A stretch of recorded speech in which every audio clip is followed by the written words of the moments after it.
Hey everyone, welcome back to some more Monster Loves You. In the last episode, we ascended to Elder. I feel pretty accomplished about that, just saying.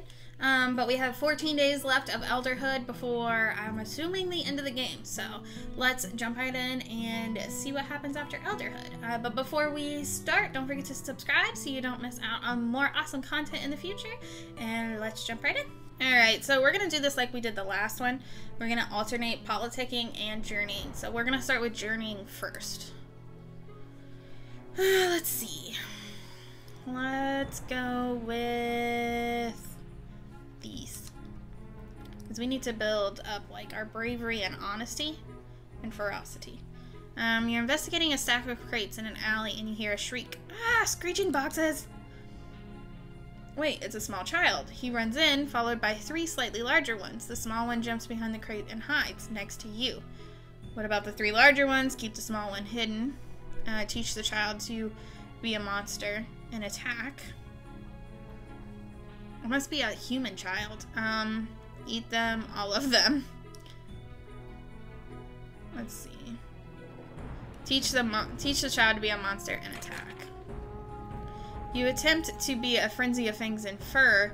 The lead bully says, "That's the ugliest dog I've ever seen," and flicks open a human knife. Oh no! No! You involuntarily emit a high-pitched squeak, unable to control your impulse to flee. So I didn't have enough ferocity for that. Let's politic. Let's go with this, because who doesn't like a good nap? And that's what it makes me think of.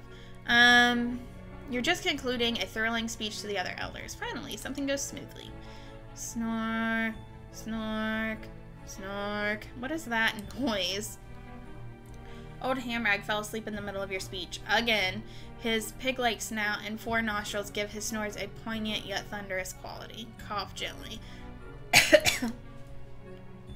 You have better success whispering at the moon. Hamrag keeps snoring. Talk louder to be over the snoring. Hamrag wakes up. He looks around and says, "You know, humans are pretty nasty. They sharpen rocks and cut things with them. Also, they kill each other all the time. Explain that humans don't do that anymore. Establish authority by fighting Hamrag, or agree that with Hamrag that humans are primitive creatures." Let's explain that they don't do that anymore. Monsters view humans plus 18, so that's good. You remind everyone that Hamrag's information is far out of date. Humans forge knives now, and they only rarely kill each other. The old snatter says, "Suppose you're right." Alright, so that's good. So let's journey. Let's go with this one. As you sneak up to an open window, a human sits there in an overstuffed chair. Her back is to a desk covered in, wait a minute, it's maps with red X's on them. Look closer. They're showing off locations of the monster towns alongside a badly drawn sketch of a monster with a knife stuck through it. What to do? Alter the maps and teach her something. Requires cleverness. Confront her even though she should kill you. She could kill you. Or teach the human a lesson with violence. Let's confront her. Because maybe we can just change our opinion. Remember that some humans really like gifts. You gather an offering of stinkweed and corn husks and return to knock on the front door. This'll be nice. She answers and yelps with surprise at the sight of you. Give her the bouquet. You shove it at her face. Oops, too much.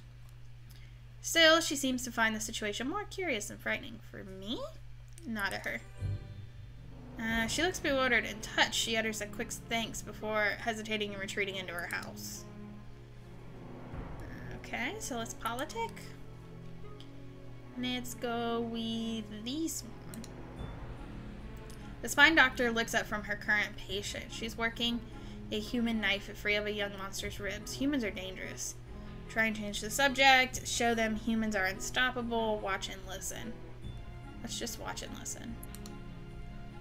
She says, humans, no claws, so they make their own. Awful thing, knife wound. Takes twice as much milkweed to patch up as a jaguar attack. Best stay clear, I say. Show that your claws are as sharp as any knife, or explain that they're not all about fighting. Success. That scary knife, you explain, is used to spread jam on bread. Real knives are much worse. The spine doctor nods, a little shocked. Let's see how much ferocity we have. 57, so that's not too bad. Honesty, we have 45, so that's pretty good. Let's see about bravery. 84, so we're pretty brave. We're a lot braver than I thought. That was politicking, right? Yeah, so let's journey.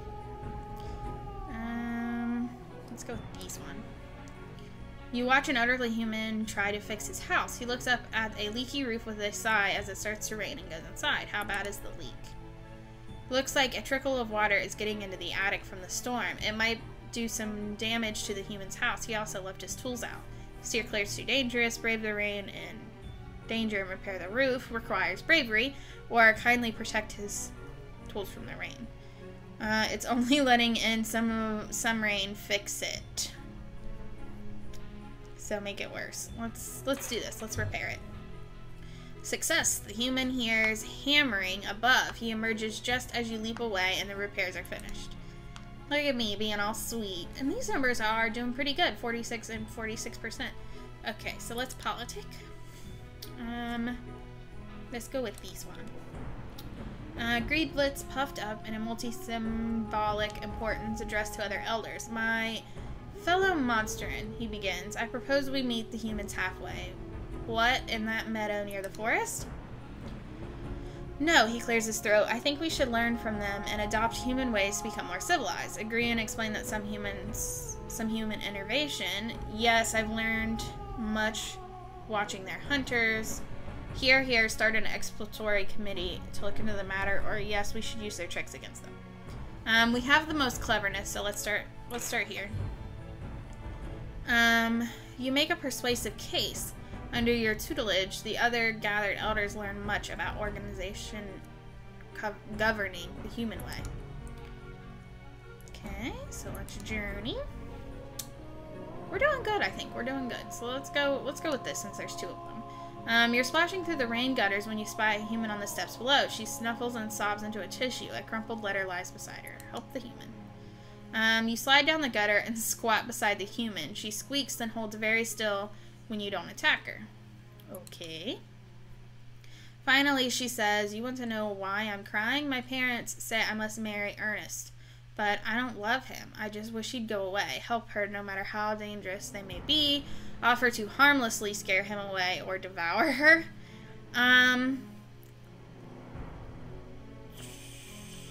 Let's go with harmlessly scaring him away. The human takes you to the home of Ernest under the cover of darkness. She asks him to withdraw his proposal. When he refuses, you leap out of the shadows and shriek. Yes? Until he's sitting in a puddle of terrified sweat. She laughs at him. You're a coward, Ernest. Goodbye. She fairly beams at you for your help. Well, that was nice. Nobody wants to be stuck in a shit arranged marriage. Let's go with this one. I like the little peek around the corner face. Godclaws unrolls a big map showing the surrounding region. She points one pincher at a series of red circles. Say what? These are the places where I've seen humans drop things. I think we should put garbage cans there. Why? Godclaws says so we can harvest the things they drop. Then we can study them better. Study and understand them better. Question the plan, but be open to it. Great, and help her develop it. Let's help her develop it, because I think that'd be a good thing. You get things in order to help Godclaws arrange the cans so they'll be easier to collect later. Yay, organization! You and Godclaw sneak through the woods to the new designated human evidence collection location, or DHECLs, and place the extra cans. Yay, acronyms! Almost immediately, humans began dropping trash into the cans, including many candy wrappers and bits of sweetness still inside. Yay, licking dirty candy wrappers! Godclaws prepares a report based on the preliminary findings, and everyone agrees that she's clever. And so are you. Yes! So, monsters are viewing humans pretty highly, 72%. But humans viewing monsters only 54%. So, we definitely need to work on that. Let's journey. Let's go with this one again. Come on. Oh, I guess it won't let me. Let's go with this one. I like this. Ooh, face. You're walking down an alley with a new paintbrush, almost new, fresh from the garbage, when suddenly, it's there! A human! A human! Its face is red and angry, and it's coming right at you. Stop, drop, and roll, or angry humans are bad news. Stop, drop, and roll? That just confused him, and also you a little. Its face is red and angry, and it's coming at you. Angry humans are bad news. The human growls in a deep voice. You came to the wrong neighborhood, monster. I'll teach you a lesson good and proper. Square off and stand your ground. Admit fears about a coming monster-human conflict. Or drool at a puddle of slime, staring like a mad thing. I feel like if we stand our ground, it's not going to help what humans think of us. So let's try this. You try, but excitement and fear fire your tongue natural glibness, and you can't help but spin a skin of lies. The human seems to recognize this and drives you away. Well, shit. Let's go with the happy face. Mupsy Morrow outlines a plan of defense against the humans. Fruitcake. I've seen it, friends. Every year the humans offer it to each other and nobody wants it. She can't possibly think this, but fruitcake is a weapon. Oh, she does. Mupsy goes on. If they fear it so, it must be a weapon, perhaps a deadly poison, one we can steal and turn against the humans if we need to. Explain the truth that human fruitcake is delicious. Humans give fruitcake as gifts, sorta. Or, yes, let's anger the humans by stealing their cakes. Let's go with this one. Humans give fruitcakes as gifts, because fruitcake isn't delicious, so I don't want to say that.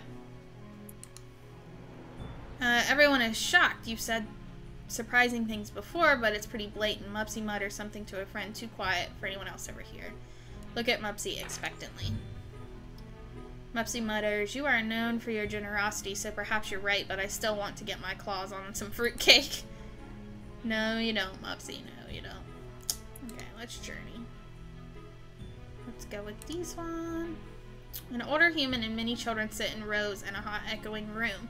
The older human drones on while the children look at everything but him. The windows, the clock, even the hiding spot. Wait, what is the older human saying? He's telling them about lifeology, you know about that, but judging from his expression, he doesn't seem to find it interesting himself. Step in and show him how to teach, or stir things up and disrupt their doings. Let's do this. You burst into the classroom and everyone stops to stare at you. For one precious moment, nobody does anything. Tell them about the workings of living things, or talk about the attitude behind doctoring. I don't really understand this one, so let's go with this one.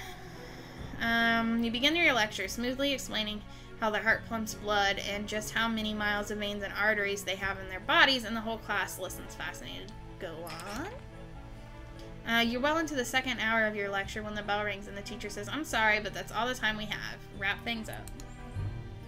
As the children leave, they chatter and laugh. You've made some new friends today.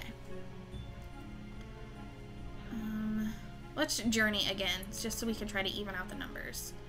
Let's go with this. You decide to check out the Carmen Carnival Mupsy recently mentioned. Following her map, you take lefts and rights and straights until you look up and uh-oh. Humans everywhere. What's that noise? And smell. And that over there. Or that. Looks like an organ grinder. Monkey poop and mobs of human children and a tiger. Eat some monkey pooper. Wait, a tiger? Definitely not eating monkey poop. The tiger is running through the crowd right through the middle. Actually, it's because the crowd is scattering away from the tiger. Aren't humans afraid of tigers? Come to think of it, humans are scared of tigers and usually keep them in cages, don't they? Ha! What a laugh. Cut off some humans' escape routes, fight the tiger before it gets away, or tigers aren't that smart and lure it away. We have more cleverness than bravery, so we'll go with this one. You climb up to a bunch of floating balloons, and with a flex of your claws, pop them. Pop! Colored scraps fly everywhere, and the tiger looks for the sound of the noise, spies you, and charges. You lead it out of town and away from the frightened, but safe humans. Alright, so we got this even, so let's politic again. We only have two more options, so we're gonna politic and journey and see what we can do with our last 2 days. Let's go with these, because I have no idea what it means. Elder Reedy wants to stop using electricity from the humans. It's making us less monstrous, he said, and it is a human thing through and through. You happen to know a bit about electricity. You shuffle forward and raise one claw, clearing your throat. All the elders turn to look. Reedy says, you agree with me? No, describe why electricity is great, or no, show how violent it is, or agree. Let's say no and describe why it's great.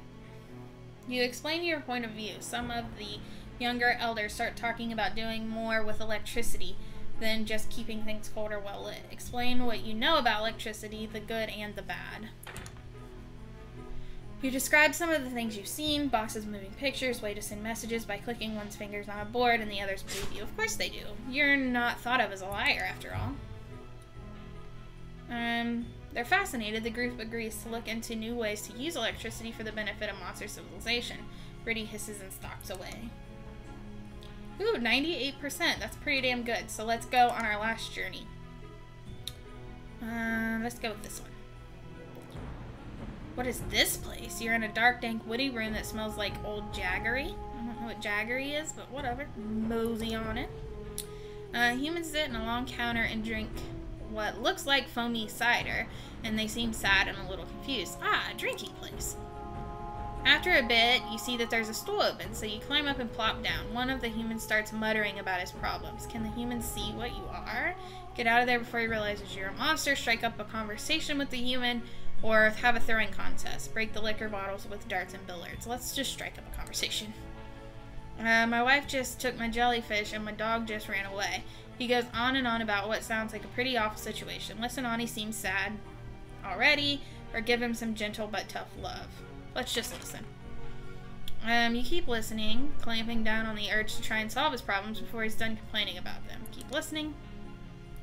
He goes on and on, calling you Mac. He talks about pigskins and some sort of bowl that he lost. Offer to help him find the bowl. I'm assuming he's talking about football. He laughs, though it looks like he won't find it. He seems happier after talking to you. The doctor is in. He finishes his last drink and gives you a little pointing salute. You monsters are good people. 98%! We did good, we did good. 0 days left, alright. So let's move on.